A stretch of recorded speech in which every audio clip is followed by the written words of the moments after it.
వెళ్ళేదే పేద ప్రజలు, తర్వాత దళితులు, ఎస్సీలు, ఎస్టీలు, అందరు మైనారిటీ వర్గాలు పేదవాళ్ళే వెళ్తారు. కాబట్టి వాళ్ళకి కార్పొరేట్ లెవెల్ స్థాయి వైద్యం అందాలంటే అన్నగారి కృషి వల్ల సాధ్యమవుతుందని తెలియగానే నేను చాలా ఆనందపడ్డాను.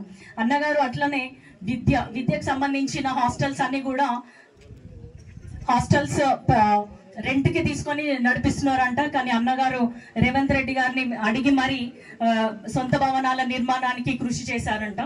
ఇవన్నీ తెలుసుకుంటే విద్య, వైద్యము అన్న చాలా కృషి చేస్తున్నారు. ఇవి కనుక బాగుపడితే ప్రతి ఒక్కరికి, ప్రతి పేద బిడ్డకి చేరుకుంటే కనుక దేశం చాలా ముందుకు వెళ్తుంది అన్నది కాదనలేని సత్యం ఇది.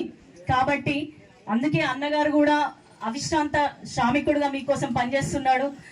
నియోజకవర్గాన్ని కుటుంబంగా భావిస్తున్నాడు.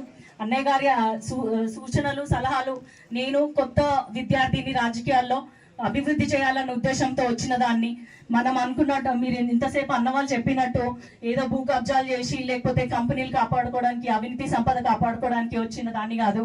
కత్తి వెంకటస్వామి అన్నగారు చెప్పినట్టు ధర్మం కోసం వచ్చిన దాన్ని. కాబట్టి మీరందరూ కూడా అన్నగారిని ఎలా అయితే గెలిపించుకున్నారో, అన్నగారిని ఎట్లయితే కడుపులో పెట్టుకొని అధిక మెజారిటీ ఇచ్చారో, మీ ఇంటి ఆడబడ్డగా, మీ ఇంటి ఆడపడుచుగా నన్ను గెలిపించుకుంటే నేను కూడా అన్నగారి సలహాలు, సూచనల మేరకు ఇక్కడ కావాల్సిన అభివృద్ధి పథకాలు కానీ, అభివృద్ధి పనులకు కానీ నేను ఎంపీ అయితే కేంద్ర నిధుల నుంచి తీసుకొస్తాను. అట్లాగే అన్నగారు ఇప్పుడు మనకి ఇది కొత్తగా ఏర్పడిన మండలము, ఇదే మొదటి సమావేశం అని తెలిసింది.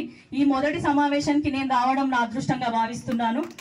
మీ అందరికీ కూడా నేను ఎప్పుడు రుణపడి ఉంటాను. ఎందుకంటే ఆల్మోస్ట్ ఇవాటి నుంచే నేను ప్రచారం మొదలు పెట్టాను, అది కూడా మీ గ్రామం నుంచే. కాబట్టి ఇది నాకు కలిసి వస్తుందని నేను భావిస్తున్నాను.